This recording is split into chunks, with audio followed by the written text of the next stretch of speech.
dia. Orang yang rajin sedekah, ada pahala sedekah dia. Orang yang rajin tilawah Al-Quran, ada pahala tilawah Al-Quran. Yang kasihan nanti ketika kita sudah dikasih umur panjang, kata Nabi, seburuk-buruk orang yang panjang umurnya sedikit amalnya. Dikasih umur panjang, tetapi amalnya sedikit. Ini seburuk-buruk orang. Karena ketika dia wafat, dibangkitkan, dia menjadi golongan orang-orang yang muflis. Muflis itu bokeh, bangkrut. Umur panjang ketika dibangkitkan, tidak dapat apa-apa. Kenapa? Ini sebagai penutup. Penyesalan terbesar seorang jenazah, orang yang mati, ini sekarang ini, orang-orang mati yang sekitar kita ini kalau ada kuburan, doa mereka satu. Rabbi arji'uni, kata mereka, ya Allah pulangkan aku sebentar saja. Kata jenazah-jenazah itu, laula akhartani wa asabtaka fa akum minas solihin. Kalau kau hidupkan aku sebentar saja, Allah sebentar saja, satu hari pun jadilah, maka aku akan bersedekah dan aku akan berbuat amal untuk menjadi orang-orang soleh. Kenapa? Karena ternyata sedekah ini, Bapak Ibu semuanya, ketika kita wafat, ada satu bagian amal yang memang akan tetap mengalir, yaitu sedekah jariah.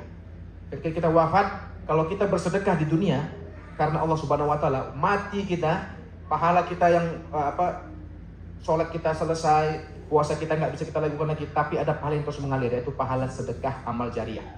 Ketika kita sampai nanti di akhirat, kita pikir kita orang yang muflis, orang yang bangkrut, tapi ternyata datang sedekah amal jariah yang pernah kita buat dulu itu, memberi timbangan yang berat di sisi kita.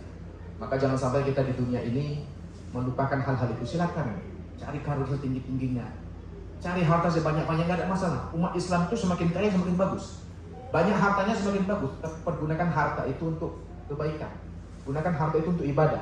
Ada orang sehat beribadah dengan fisiknya, ada orang pintar beribadah dengan ilmunya. Ada orang nggak sehat, ada orang nggak pintar tapi kaya raya, dia bisa beribadah dengan hartanya. Ketika di tengahnya ada pembangunan masjid, dia sumbangkan. Ada nanti tahfizul Quran, dia bagi di situ donasi. Ada orang yang membutuhkan, dia rangkul. Jadi apa yang Allah titipkan kepada kita, baik itu badan yang sehat, ilmu yang banyak, harta yang banyak, itu kita jadikan sebagai bekal kita di akhirat. Wallahu a'lam bishawab. Semoga ini bisa bermanfaat. Wassalamualaikum warahmatullahi wabarakatuh.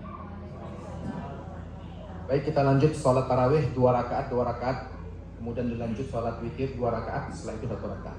Qumu li sholatikum. Istawu wa'tadilu.